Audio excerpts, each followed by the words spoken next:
Derbi številka 2 v 7 dneh je zvabil na tribune Ljudskega vrta okoli 5000 gledalcev tudi v sredinih popoldanskih urah. Prednost 3:1 z prve tekme v Ljubljani je pomenila odlično izhodišče in zadostovala za napredovanje namenu uvrstitvi v polfinale pokala je dosežen. Skazalo se je, da smo že v prvi tekmi naredili velik posel.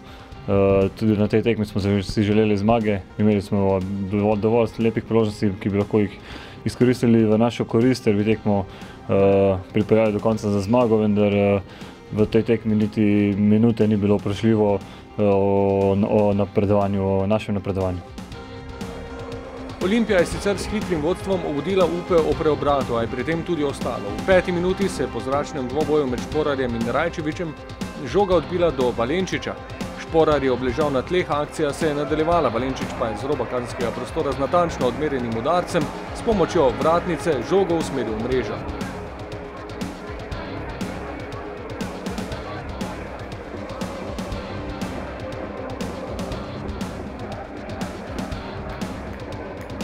To je privedlo do dodatne mobilizacije vijoličaste čete in sledile so minute obleganja ljubljanskega gola. Kapetan, ki je pred tekmo iz rok navijačev tudi uradno prejel priznanje namenjeno vijoličnemu bojevniku za leto 2012, je v skladu z bojevniškim statusom odvzel žogo in jo popeljal proti kazenskem prostoru.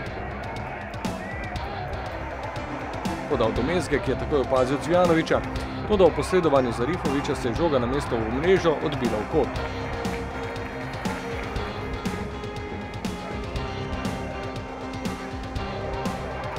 V naslednjem poskusu je izenačenje preprečil Olimpijin vratar. Po sodelovanju s Cvijanovićem je Mezga poslal predložek pred gol, Berić z glavo dobro nameril, toda Šeliga je poletel proti žogi in ji ni dovolil, da bi končala pot, kjer so si želeli vsi mariborski navijači. Šeliga je tako ponovil predstavo z jesenskega prvenstvenega derbija. Jaz bi čestitil njihovemu golmanu, res vedno tukaj zelo dobro bran, ampak jaz mislim, da smo mi celo tekmo predovali. Ko se je napadalo, se je občasno tudi tako, da so imeli mariborski nogometaši po 2 priložnosti v eni akciji. Najprej sta Milec in Ibrahim s spretnim kombiniranjem spravila žogo do Tavaresa, ob njegovem poskusu, da bi žogo poslal mimo vratarja, pa je Mitrović izbil pred golovo črto.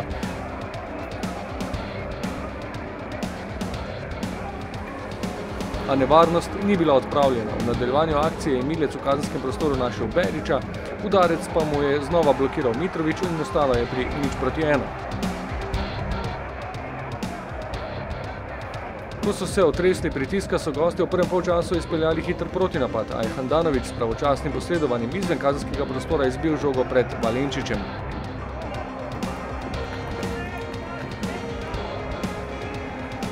Tudi ob vrnitvi slačilnic je bila žoga več časa na gostujoči polovici igrišča. Prvi je zapretil Berić, po desni strani prišel do položaja za udarec, zadel pa stranski del mreže.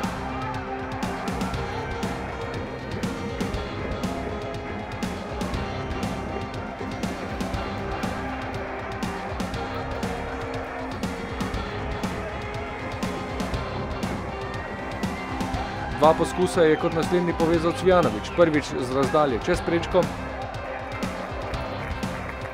v drugo pa je nameril v okvir gola, vendar je bil znova na pravem mestu vratar Šeliga.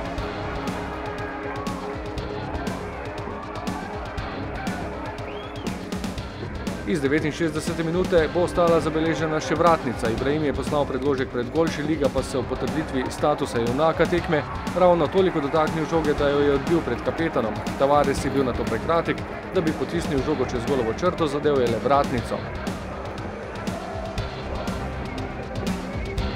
Zadnjo obetavno situacijo pa je uprizoril Valenčić, ko se je z desne strani priboril položaj za udarec, a mu je namero preprečil Handanović. Končnih 0:1 ni spremenilo udeleženca polfinala, dovolj je bilo prepričljivih 90 minut z Ljubljane, da se bo NK Maribor pojavil na petkovem žrebu v konkurenci s Celjem, Triglavom in Aluminijem. Cilj je popolnoma jasen, to pomeni ne glede na nasprotnika.